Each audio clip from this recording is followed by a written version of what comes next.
दोस्तों नमस्कार। पिछले वीडियो में हमारी जो बातचीत हुई थी वो बातचीत हुई थी यात्रा वृत्तांत के बारे में। हमने जो चर्चा की थी यात्रा वृत्तांत के बारे में की थी। आज हम जो चर्चा कर रहे हैं वो डायरी के संदर्भ में बात कर रहे हैं। जो डायरी है वह अपने आप में एक अलग विशिष्ट विधा है और इसका प्रचलन जो है वो भी धीरे धीरे यानी कि खूब होता चला जा रहा है। तो आज हम जो बात कर रहे हैं वो डायरी के बारे में बात कर रहे हैं। तो इस चीज़ को आप देखिएगा।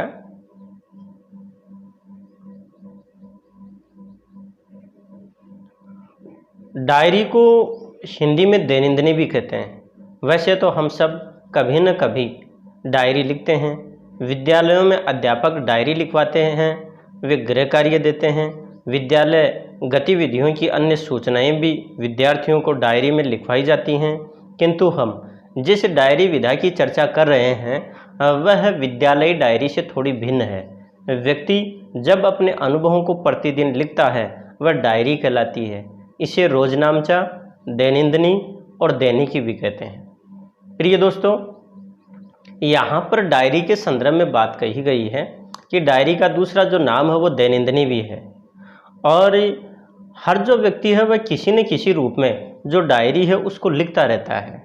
वो भले चाहे विद्यालय के होमवर्क के हिसाब से हो और या फिर व्यक्ति अन्य अपनी जो महत्वपूर्ण जो सूचनाएं बातें हैं उनके माध्यम से हो। कहने का मतलब जो व्यक्ति है वह किसी न किसी रूप में डायरी को लिखने का कार्य करता है।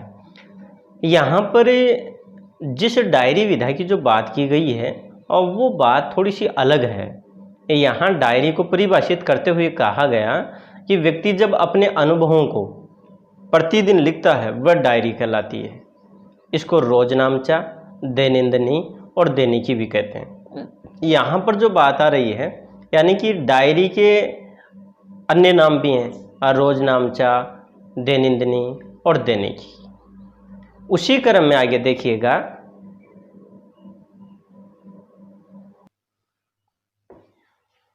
भारत में भी डायरी लेखन की परंपरा नई नहीं है। भारत में बही लिखने की प्रवृत्ति अति पुरातन है। व्यवसायी दैनंदिन लेखा जोखा बही खाते में ही करता आया है। कई शताब्दियों से यहाँ डायरी लिखी जा रही है। लगभग सभी सम्राटों, राजाओं के यहाँ रोजनामचा लिखने वालों की नियुक्ति इसी कार्य के लिए की जाती थी। वे राज्य में हुई प्रतिदिन की घटनाओं का उल्लेख करते थे। तारीख या त्वारिख शब्द ही ये स्पष्ट कर देते हैं कि उस युग में ऐतिहासिक कृतियाँ पहले दैनंदिनी विवरण के रूप में प्रस्तुत हुआ करती थी और अंत में उनका समुचित या संकलित रूप काल विशेष का इतिहास हो जाता था। मुस्लिम इतिहासकार मात्र इस पद्धति से इतिहास प्रस्तुत किया करते थे। प्राचीन हस्तलिखित पुस्तकों और बहियों आदि से पता चलता है कि राजघरानों एवं संपन्न परिवारों में कहीं कहीं दैनंदिनी विवरण लिखने की परंपरा भी थी। इन विवरणों में मुख्यतः नित्य से आए व्यय का हिसाब और तत्कालीन घटनाओं का ब्यौरा रहता था। प्रिय विद्यार्थियों, यहाँ पर डायरी लेखन की परंपरा के बारे में बताया है। तो यहाँ इस बात को लेकर के प्रश्न भी पूछा जा सकता है कि डायरी लेखन की परंपरा के बारे में बताइए। यहाँ पर जो बात बताई गई है वो बात ये कही गई कि भारत में प्राचीन काल से ही यानी कि जो बही लिखने का कार्य हुआ करता था। जो व्यापारी वर्ग है वो लेखे जोखे का जो कार्य इस बही में ही करता था। बहुत सालों तक यानी कि जो राजा महाराजा हैं उनके वहाँ पर भी रोजनामचा लिखने की जो एक प्रक्रिया हुआ करती थी उसके लिए एक अलग जो व्यक्ति था उसको नियुक्त रखा जाता था। ये जो सभी जो घटनाएं उनका उल्लेख वो करते थे। इतना ही नहीं, वहाँ पर वो उसके लिए तारीख या त्वारिख जो शब्द है उसको भी लिखते थे ताकि उस दिन का या समय का पता लग सके।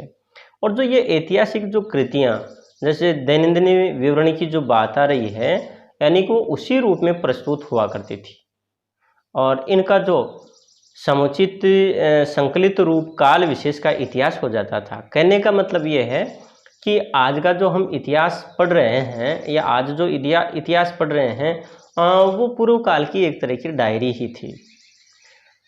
यहाँ पर उसी क्रम में जो बात कही गई वो है कि जैसे मुस्लिम इतिहासकार मात्र प्राय इसी पद्धति से इतिहास प्रस्तुत किया करते थे। कहने का मतलब कि वो एक तरह से उनका डायरी लेखनी था जो आज का इतिहास बन गया। प्राचीन जो हस्तलिखित जो हाथ से लिखी जो किताबें थी, बहियाँ थी, उनसे हमें उन राजघरानों के बारे में, उनकी संपन्नता के बारे में, उन लोगों के जीवनचर्या के बारे में हमें जानकारी मिलती है। और ये एक तरह से उस समय में लिखने की परंपरा थी जो डायरी का ही एक रूप है। और ये जो विवरण है, इन विवरणों में मुख्य रूप से उनके जो आय व्यय का हिसाब और तत्कालीन घटनाओं का ब्यौरा लिखा रहता था, जो कि आज हमें देखने को मिलता है। उसी क्रम में देखिए, जीवन परिवर्तनशील है, गतिशील है, हमारे जीवनानुभव प्रतिदिन बढ़ते जाते हैं। डायरी लेखन का हमारे व्यक्तित्व को सुधारने एवं संवारने में अत्यधिक प्रभाव पड़ता है। जीवन के आरंभिक दिनों में डायरी लेखन का कार्य कालांतर में बड़ा मूल्यवान सिद्ध होता है। अधिक आयु में जब हम हमारी लिखी डायरी को देखते हैं तो हम पाते हैं कि पूर्व दिनों की अपेक्षा हम में कितना परिवर्तन हुआ है, हमने जीवन को किस ढंग से जिया है। हमें ये सोचने का अवसर मिलता है कि हमने अपने जीवन में क्या खोया और क्या पाया। हमें ये पता चलता है कि पिछले दिनों की तुलना में हम जीवन में कितने गंभीर और परिपक्व हुए हैं। यूँ कहें कि डायरी हमारे बीते हुए जीवन का सच्चा दर्पण है तो अनुचित नहीं होगा। अपने अनुभवों, विश्वासों और आकांक्षाओं की प्रौढ़ता का विकास क्रम समझने का यह है आकर्षक और रमणीय साधन है। तो प्रिय विद्यार्थियों, यहाँ पर जो बात कही है वो डायरी की महत्ता के बारे में बताई गई है कि डायरी की महत्ता क्या है। हमारा जो जीवन है वो यानी कि परिवर्तनशील है, समय जो है वो गतिशील है। हमारे जो जीवन के अनुभव हैं वो हमेशा हर आने वाले दिन में लगातार यानी कि बढ़ते रहते हैं। और जो डायरी लेखन है वो भी क्या हमारे व्यक्तित्व को सुधारने का एक बहुत अच्छा जरिया है, बहुत अच्छा तरीका है। हम अपने जीवन को उसके माध्यम से यानी कि संवार सकते हैं, सुधार सकते हैं। और वो भी किस प्रकार से, जैसे कि रोज़मर्रा की घटित जो घटनाएं हैं उनका जिक्र अगर हम उसमें करते रहें और फिर उस पर ध्यान देंगे तो हमें पहले के जीवन के बारे में पता चलेगा और हमारी रही जो कमियां हैं उन कमियों को हम दूर कर सकते हैं। जैसे यहाँ पर इसमें बताया भी है कि जीवन के आरंभ के दिनों में डायरी लेखन का जो कार्य है वो कालांतर में यानी कि समय बीतने के साथ साथ बहुत ज़्यादा मूल्यवान सिद्ध हो जाता है। जैसे आयु ज़्यादा हो गई, हमारे द्वारा लिखी गई जो डायरी है उसको अगर हम देखते हैं तो पहले के जो दिन हैं उन दिनों के बारे में जानकारी और वर्तमान के समय की जो है, वर्तमान की जो जानकारी है वो दोनों में तुलनात्मक अध्ययन कर सकता है। उसे इस बात का पता चलता है कि मैंने कितना खोया, कितना पाया, मैंने क्या अच्छा किया, क्या मैंने बुरा किया है। और जो डायरी है वो वास्तव में एक तरह का हमारे जीवन का सच्चा दर्पण है और इस बात से हम नकार नहीं सकते, क्योंकि अगर हम उसको ईमानदारी से लिखते हैं तो निश्चित रूप से अपनी सारी की सारी जो बातें हैं वो बात उसमें प्रस्तुत की जाती हैं। इसलिए क्या है कि जीवन में बहुत सारी जो गंभीर और यानी कि हमें इस बात का पता चलता है कि हम जीवन में कितने गंभीर और परिपक्व हुए हैं। डायरी जो है उसमें अपने जो अनुभव, विश्वास, जो आकांक्षा, उनकी प्रौढ़ता का जो विकास क्रम है वो भी एक तरह से समझने का साधन है। वो बहुत ज़्यादा आकर्षक और रमणीय भी है, सुंदर भी है। कहने का मतलब जो डायरी लेखन है वो हमारे लिए एक बहुत ही सुंदर कार्य है। इस प्रकार से जो डायरी लेखन है उसका हमारे जीवन में बहुत ज़्यादा महत्व है। उसी क्रम में देखिए, डायरी आधुनिक काल का शब्द है तथा ये विधा भी आधुनिक काल की नव्यतम विधाओं में से है। डायरी शैली आत्मकथात्मक भावप्रवण गद्य विधा है। डायरी का शाब्दिक अर्थ प्रतिदिन की घटनाओं का प्रभावी ढंग से लेखन है। व्यवहार में हम देखते हैं कि डायरी या दैनंदिनी लेखन में उस प्रभाव की प्रवृत्ति वाले लेखक अपने दैनिक अनुभवों का, भेंटवार्ताओं का, स्थानिक निरीक्षणों का विवरण देते हैं। आज डायरी के माध्यम से विभिन्न समस्याएं और विचार प्रस्तुत किए जाते हैं। तो यहाँ पर जो मूल बात कही गई है वो बात ये कही गई कि जो डायरी है आधुनिक काल का ये शब्द है, आधुनिक काल की ये विधा है या फिर नई विधा है, नवीनतम विधा कह सकते हैं। और इसकी जो शैली होती है वो आत्मकथात्मक होती है और भावना से परिपूर्ण होती है। ये गद्य विधा है। और डायरी का जो शाब्दिक अर्थ अगर हम लें तो प्रतिदिन की जो घटनाओं का प्रभावी ढंग से लेखन ही डायरी है। और वास्तविक रूप में अगर इसको व्यवहारिक तरीके से देखें तो डायरी जो है उसके लेखन में जो व्यक्ति की जो प्रवृत्ति है उसको प्रस्तुत किया जाता है, उसके जो अनुभव हैं उनको प्रस्तुत किया जाता है, लोगों से की गई जो भेंट है उसके बारे में यानी कि बताया जाता है, विभिन्न जो स्थान हैं उनका जो भी निरीक्षण है उसके बारे में बातचीत होती है। आज जो डायरी के माध्यम हैं उनसे विभिन्न जो समस्याएं हैं उनको और जो विचार हैं उनको प्रस्तुत किया जा सकता है। आगे देखते हैं।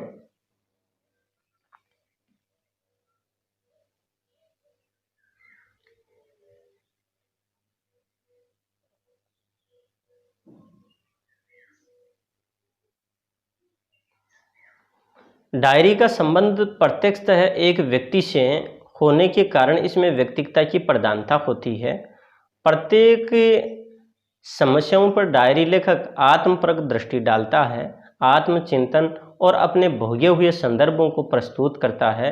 आचार्य उमेश शास्त्री ने डायरी लेखन की निम्नलिखित विशेषताएं बताई हैं।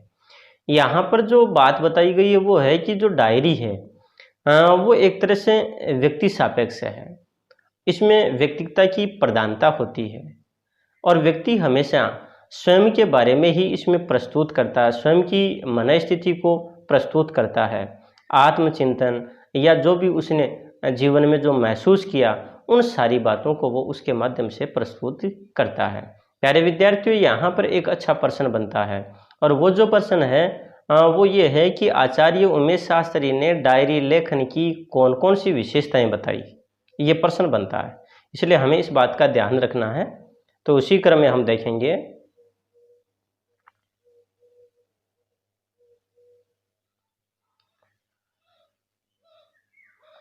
डायरीकार तात्कालिक संवेदनात्मक बाहों की अभिव्यक्ति करता है।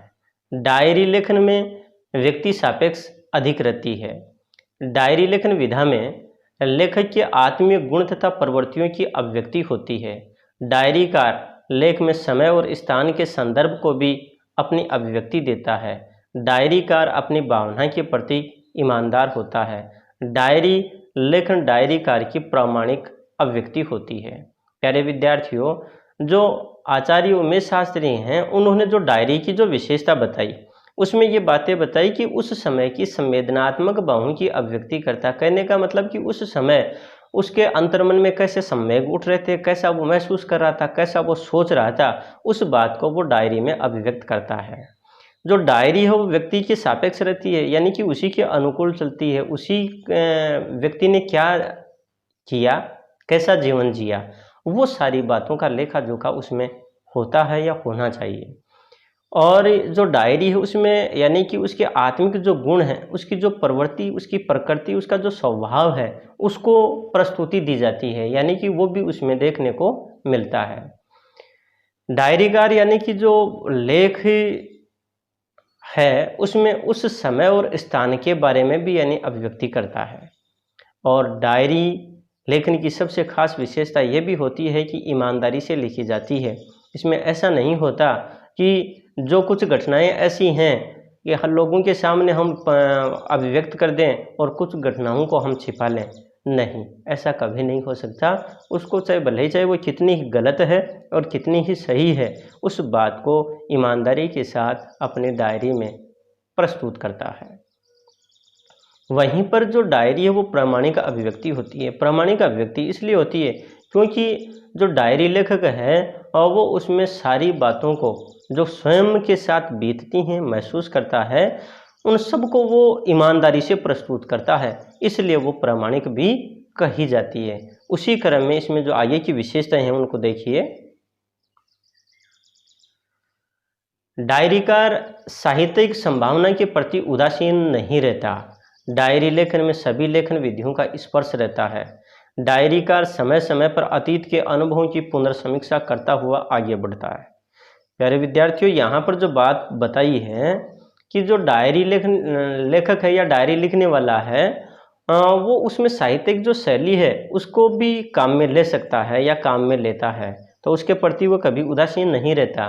वहीं पर जो गद्य की जितनी जो विधाएं हैं उन विधाओं को भी स्पर्श करता हुआ वह आगे बढ़ता है। जैसे कि संस्मरण की बात आ गई, जीवनी की बात आ गई, रेखा चित्र की बात आ गई, निबंध की बात आ गई। तो ये विभिन्न जो विधाएं हैं उन विधाओं का स्पर्श करते हुए वह आगे बढ़ता है और समय समय पर यानी कि अपने अतीत के जो अनुभव हैं उनकी भी वो पुनर्समीक्षा करता है कि जीवन में घटित जो घटनाएं हैं वो क्या रही और अब मुझे क्या करना चाहिए, इस बारे में सोचते हुए फिर वो आगे बढ़ता है।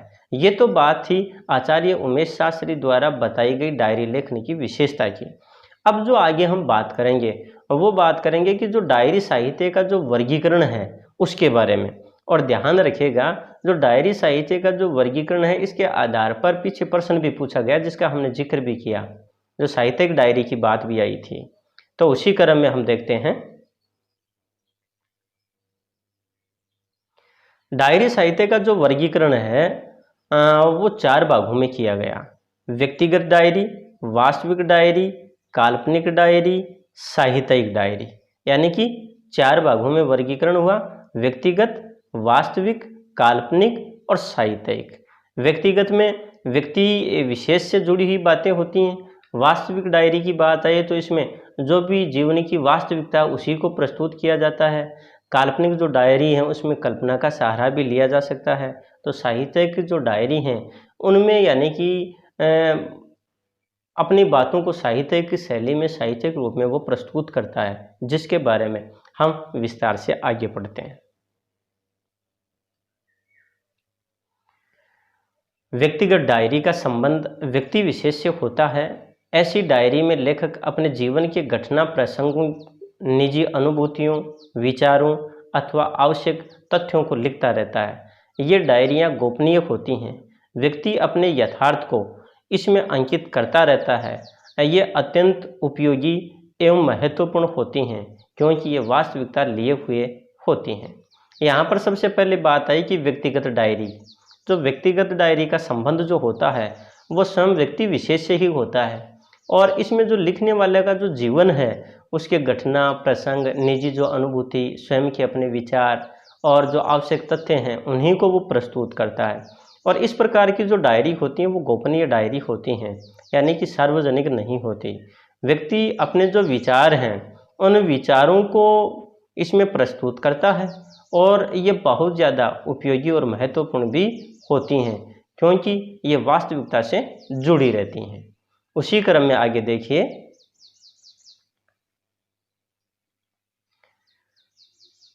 व्यक्तिगत डायरियों का महत्व साहित्यिक दृष्टि से अत्यंत महत्वपूर्ण है। साहित्यकार अपने अंतरंग साहित्यिक मित्रों के व्यक्तित्व की टिप्पणी डायरी में नोट कर लेता है। अपनी अंतश्चेतना के मूर्त विचार तथा अपनी धारणा को डायरी के पृष्ठों में उतारकर पर्यालोचन करता रहता है और एक दिन यही डायरी उसके और उल्लिखित मित्रों के व्यक्तित्व को प्रकाशित कर देती है। अतः ये मानना युक्ति संगत प्रतीत नहीं होता कि डायरी की व्यक्तिगतता से साहित्य का कोई संबंध नहीं। यहाँ पर जो बात बताई गई है वो बात ये कही गई कि जो व्यक्तिगत डायरी है उसका महत्व साहित्यिक दृष्टि से बहुत ज़्यादा है और साहित्यकार अपने अंतरंग जो साहित्यिक जो मित्र हैं उनके व्यक्तित्व की, उनके आचार विचार व्यवहार की जो टिप्पणी है वो उस डायरी में नोट करता है और अपने अंतर्मन के जो मूर्त जो विचार हैं और अपनी जो धारणा है उसको डायरी के जो पृष्ठ हैं उनके ऊपर क्या करता है, प्रस्तुत कर देता है, लिख देता है, पर्यालोचन करता है। और एक दिन वो यही जो डायरी है वो स्वयं लेखक और उसके जो मित्र हैं उन मित्र का जो व्यक्तित्व है उसको वो प्रकाशित करती है। इसलिए इस बात से हम कभी यानी कि इनकार नहीं कर सकते कि ये युक्ति युक्त जैसे प्रतीत नहीं होती कि डायरी की व्यक्तिगता से साहित्य का कोई संबंध नहीं है। कहने का मतलब क्या है कि जो डायरी है, डायरी का साहित्य से बड़ा संबंध है, यानी कि उसमें साहित्यिक जो गतिविधि है या साहित्यिक जो शैली है उसका प्रयोग भी किया जा सकता है। ये बात इस विशेष रूप से इसमें कही गई है। फिर देखिए, साहित्य में सर्वप्रथम डायरी को शैली के रूप में स्वीकार किया गया। सने सने साहित्यिक विधा के रूप में इसका प्रवर्तन हुआ। साहित्यिक डायरी में कल्पना को स्थान दिया जाता है। साहित्यकार कल्पना में यथार्थता को जीने की अनुभूति करता है। ऐसी डायरियों में रचनात्मक साहित्य का सर्जन होता है, जिसमें क्रमबद्धता अथवा अनवरतता बनी रहती है, जिससे पाठक आनंद की अनुभूति करता है। काल्पनिक साहित्य होते हुए भी अन्य विधाओं की तरह इस विधा में भी सरसता रहती है, जिससे पाठक के मन में उबन पैदा नहीं होती। यहाँ पर जो साहित्यिक विधा के रूप में डायरी को लिया गया है, उस रूप में ही ये बात प्रस्तुत की गई है कि साहित्य में सबसे पहले डायरी को शैली के रूप में स्वीकार किया। धीरे धीरे यानी कि ये एक विधा के रूप में परिवर्तित हो गई, इसका उद्गम हुआ।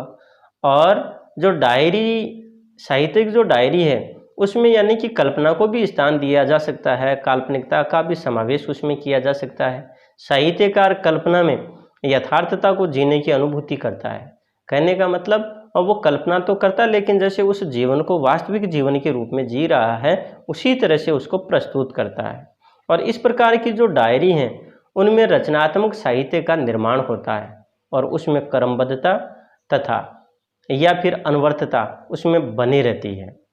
और इस प्रकार से जो पाठक हैं वो भी आनंद की अनुभूति करता है। जो काल्पनिक जो साहित्य होने के बावजूद भी यानी कि ये और जो विधाएं हैं उन विधाओं की तरह ही यानी कि इसमें सरसता रहती है, आनंद की अनुभूति इसमें होती है। और इससे जो पाठक है उसके मन में जो उबन है वो बिल्कुल भी नहीं होती, अर्थात वह है उबता नहीं है। उसी क्रम में जो बात कही यहाँ पर कि डायरी लेखन में कहीं एकालाप, कल्पित पात्र से बातचीत, कहीं विचार मंथन की गहनतम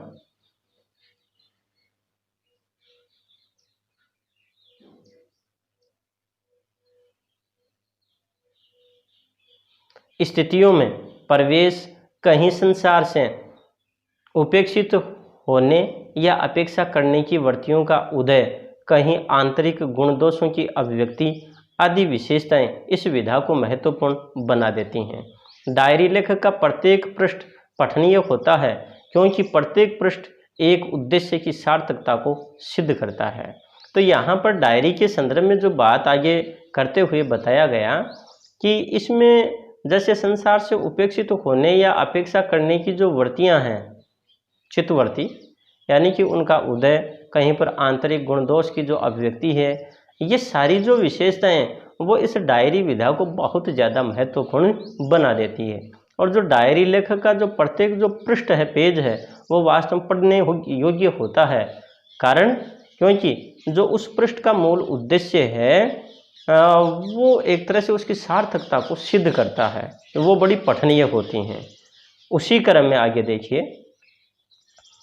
कि साहित्यिक डायरी में रचना शैली, ललित कल्पना, मनोविश्लेषण, तर्क, कविता, आत्म आख्यान आदि विविध प्रवृत्तियों का मनोरम समन्वय रहता है। साहित्य की अन्य कोई ऐसी विधा नहीं है जिसके माध्यम से रचनाकार अपने मन की गूढ़ अनुभूतियों को सहजता तथा निष्पक्ष भाव से अभिव्यक्ति दे सके। यह एक सुस्पष्ट तथा तथ्यात्मक अभिव्यंजना के निमित्त स्वतंत्र साहित्यिक विधा है। प्यारे विद्यार्थियों, यहाँ पर साहित्यिक जो डायरी है उसके संदर्भ में बात कही है कि इसमें शैली, सुंदर कल्पना, मनोविश्लेषण, तर्क, कविता, आत्माख्यान आदि सारी जो प्रवृत्तियाँ हैं उनका बहुत सुंदर ढंग से उसमें सामंजस्य होता, समन्वय होता है। और साहित्य की कोई ऐसी इस प्रकार की विधा नहीं है कि जिसके माध्यम से रचनाकार अपने मन की जो गहरी और बहुत ही महत्वपूर्ण जो अनुभूति है उनको सहजता के साथ और निष्पक्ष भाव से अभिव्यक्ति दे सके। कहने का मतलब ये एक जो माध्यम है वो डायरी ही उसका माध्यम है, और यह एक सुस्पष्ट तथा तथ्यात्मक अभिव्यंजना के लिए स्वतंत्र साहित्यिक विधा भी है। कहने का मतलब जो डायरी है वो साहित्यिक विधा तो है ही है, लेकिन स्वतंत्र साहित्यिक विधा के रूप में है। उसी क्रम में आगे देखिए,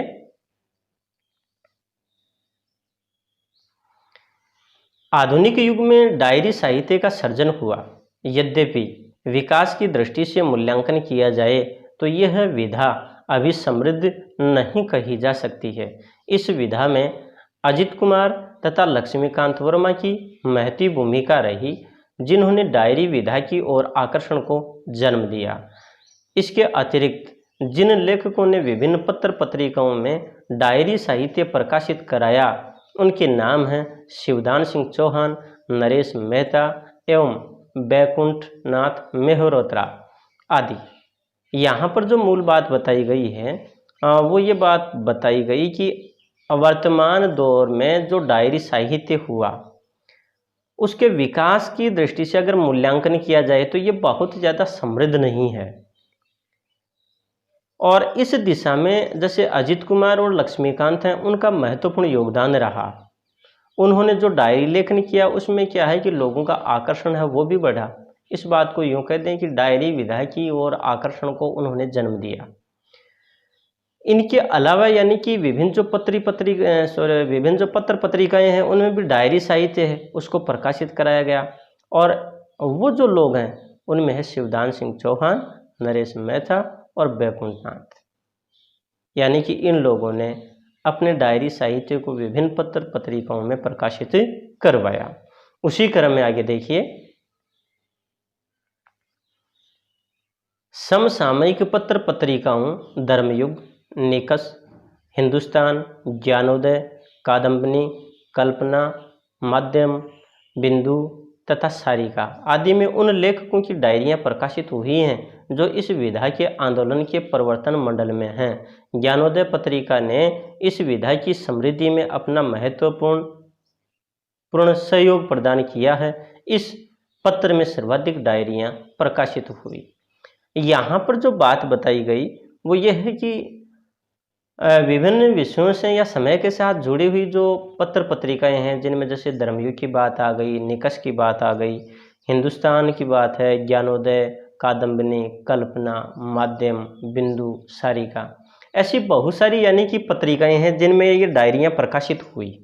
और इस विधा में या फिर यूँ कहें कि इसमें उन लोगों ने ही अपनी डायरियों को प्रकाशित करवाया जो इस परिवर्तन जो ये आंदोलन चला, ये जो आंदोलन चला है इस आंदोलन मंडल में जो लोग शामिल थे।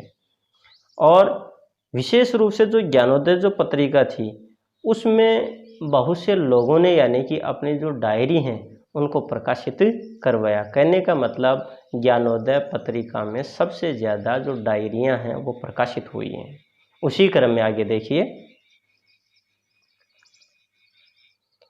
डायरी विधा शैली के रूप में भी अपनाई गई है। अनेक लेखकों ने इस विधा में सर्जन कर रचनाओं को संस्मरण, रेखाचित्र या उपन्यास विधा में संकलित कर लिया है। श्री प्रकाश चंद्र गुप्त की डायरी के पृष्ठ रेखाचित्र साहित्य में हैं।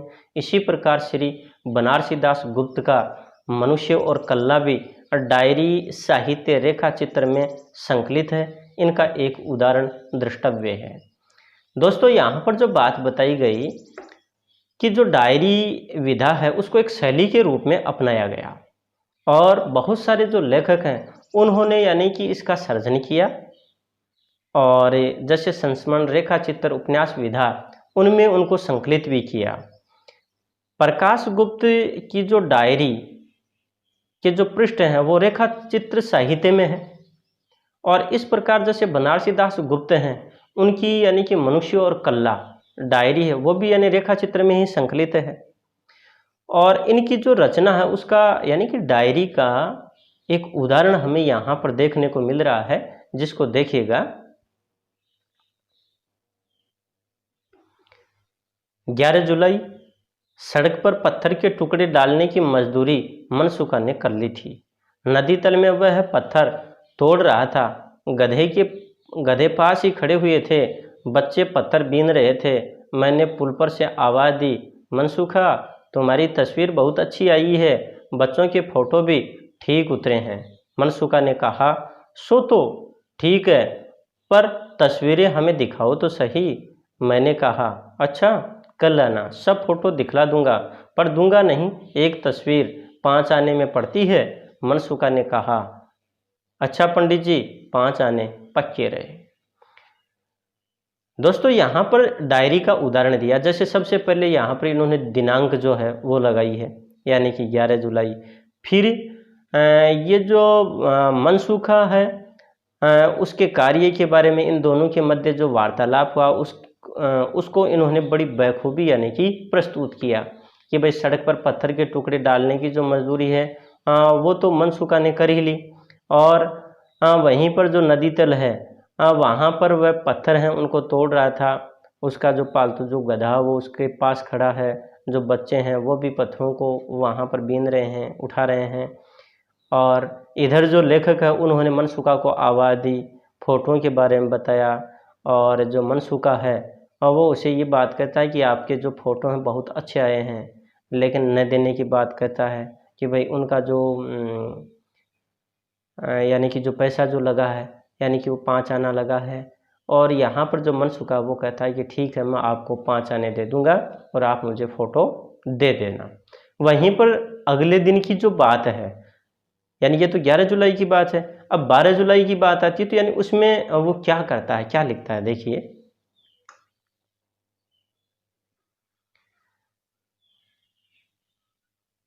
मनसूखा हमारे बगीचे पर आया और बोला, पंडित जी, कहाँ मुर्रम पथरीली मिट्टी गिराना चाहते हैं? मैंने कहा, यहीं आम के पेड़ों के नीचे जहाँ कीचड़ बहुत है। 13 जुलाई। सुना कि पास के गांव में किसी कुम्हार और उसके बच्चे को सांप ने काट खाया है। उस वक्त हमें मनसूखा का ख्याल भी नहीं आया। शाम को खबर मिली कि मनसूखा और कल्ला को ही सर्प ने काटा था।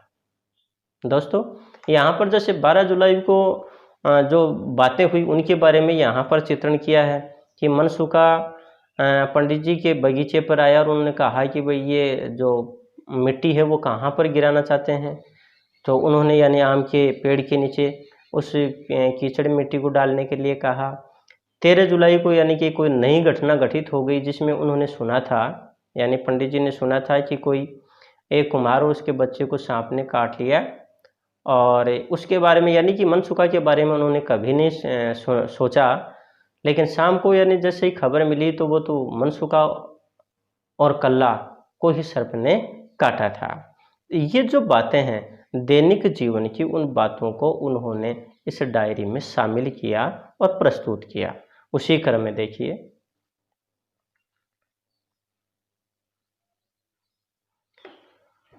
और दोनों ही मर गए। श्री प्रकाश चंद्र ने भी पुरानी स्मृतियां और नए स्केच में डायरी साहित्य को संकलित कर दिया। एक उदाहरण द्रष्टव्य है। प्यारे विद्यार्थियों, यहाँ पर जो बात बताई, पहले तो जो प्रकाश चंद्र गुप्त यानी कि पहले डायरी के साहित्य में जो डायरी साहित्य के बारे में जो बात बताई गई है, एक उदाहरण उन्होंने दिया। यहीं पर दूसरा जो उदाहरण है वो श्री प्रकाश गुप्त का है, जिन्होंने अपनी जो रचना यानी पुरानी स्मृतियां और नए स्केच में इस डायरी साहित्य को उन्होंने संकलित करवाया था या किया था। उनका एक उदाहरण यहाँ पर मिल रहा है, तो देखिएगा। पानी मूसलाधार बरस रहा है, बाहर चरवाहे गला फाड़कर विरह गा रहे हैं। एक अजब सरूर मेरी आत्मा पर छा गया है, मैं झूम झूम कर गुनगुनाता हूँ एकाकिनी बरसात। मेरे मकान के बाहर ताल में बटू समुदाय वेद पाठ करता है।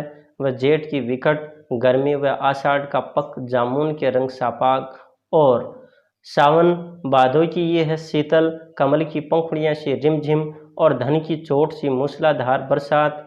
श्री दूधनाथ सिंह की डायरी साहित्य बर्फ के टुकड़े ज्ञानोदय पत्रिका के जनवरी 1965 अंक में प्रकाशित हुआ। इसी पत्रिका में प्रकाशित हरिशंकर परसाई का हम, वे और भीड़ तथा डॉक्टर विश्वनाथ प्रसाद तिवारी का डायरी के 5 पृष्ठ प्रकाशित हुए। श्री प्रभाकर माचवे का पश्चिम में बैठकर पूरब की डायरी प्रयोगात्मक डायरी रचना है। प्यारे विद्यार्थियों, यहाँ पर यानी कि प्रकाश चंद्र गुप्त ने जो डायरी लिखी उसका उदाहरण हमें यहाँ पर देखने को मिल रहा है। जो एक तरह से यूँ कह सकते हैं उन्होंने साहित्यिक शैली का प्रयोग किया कि जो पानी है वो मूसलाधार बरस रहा है, बाहर जो गवाले हैं वो भी विरहा राग होती है तो वो गा रहे हैं, और एक अजब सुरूर यानी कि नशा, एक अजीब प्रकार का जो नशा है वो मेरी आत्मा पर छा गया। मैं भी यानी कि झूमने लग गया, गुनगुनाने लग गया, और वहाँ पर सिर्फ और सिर्फ जो बरसात ही थी।